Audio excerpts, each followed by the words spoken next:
Hi, I'm Adam Sharp with the Ohio Farm Bureau, and this is Spencer Wall with the Ohio Farm Bureau. And we want to talk a little bit today about a couple of the interesting things that are happening here at Ohio Farm Bureau, both within our organization and also downtown in Columbus here with policy activity. Interesting partnerships that we're forming across the state, and constantly we work with so many different organizations, different businesses to make sure we're promoting policy that we all care about, that we think is good for both our organization, for farmers, for Farm Bureau as well, but also for businesses and for Ohio and for Ohio's communities.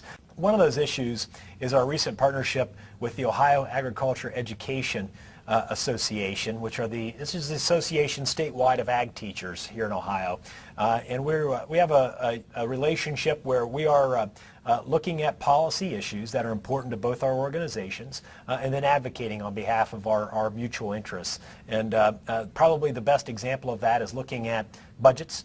So what is the state budget when you're talking about agriculture education, and make sure that we have a strong agriculture education and FFA program here in the state. We do the same thing with Ohio State, and we partner and talk quite a bit, of course, with Ohio State on extension and 4-H funding, for example.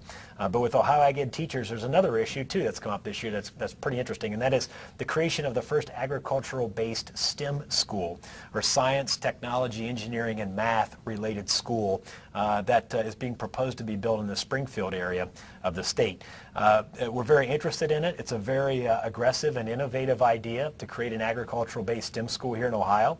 Our organization has been looking at it, as well as the ag education programs, and we have a lot of similar interests in making sure that if the school moves along, and we think it's going to, and we are supportive of the concept of it moving forward, we want to make sure that it does embody what we believe is a good core curriculum for agriculture education, which is a shared goal of both our organizations, making sure that it provides opportunities to those who right now may not have that opportunity to engage in an education in agriculture.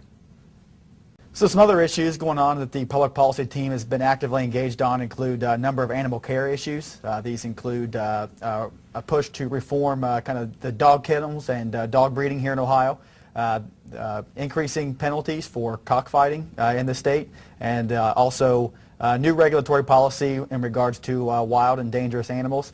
It's been quite a struggle to work with all the interested parties to deal with all the issues that the multitude of issues on these animal fronts, and trying to find a way to house these these regulatory structures at the Department of Agriculture in a way that won't divert funds from the department's core missions of providing support for Ohio's farmers. In addition to the animal care issues, you've got the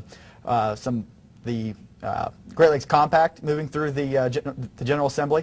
Farm Bureau is actively engaged on improving that and protecting Ohio's water resources and water management issues.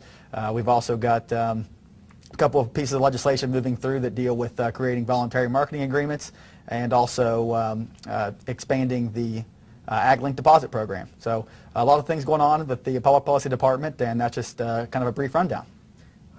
A couple other items that Farm Bureau is engaged in right now is at the federal level on the Ag Youth Standards, which our Department of Labor has proposed a series of new restrictions on what youth can do if they're employed on a farm, and also the types of exemptions that allow farmers and farm youth to work on farms for their parents. So we're very concerned about this rule proposal, and I've been pushing back on it pretty hard. There were over 40,000 comments filed, both from Ohio Farm Bureau members and Farm Bureau members around the country, pushing back on this rule that we think is overly reaching and would be overly restrictive on agriculture. Also, the Farm Bill continues to be debated. The Senate is trying to move forward. The U.S. Senate is trying to move forward with the Farm Bill, and they are making some progress, although it's very difficult in an election year to get a Farm Bill done. But they are trying, and we are engaged in making sure that Ohio farmers' interests are being represented. Also, if you have any additional issues, local, state, or federal, that you do want Ohio Farm Bureau to look into or to consider, please engage in your policy development process that's ongoing right now in your county farm bureaus, or contact your county farm bureau if you got any questions about these issues that we've talked about today or any other issues. Thank you very much.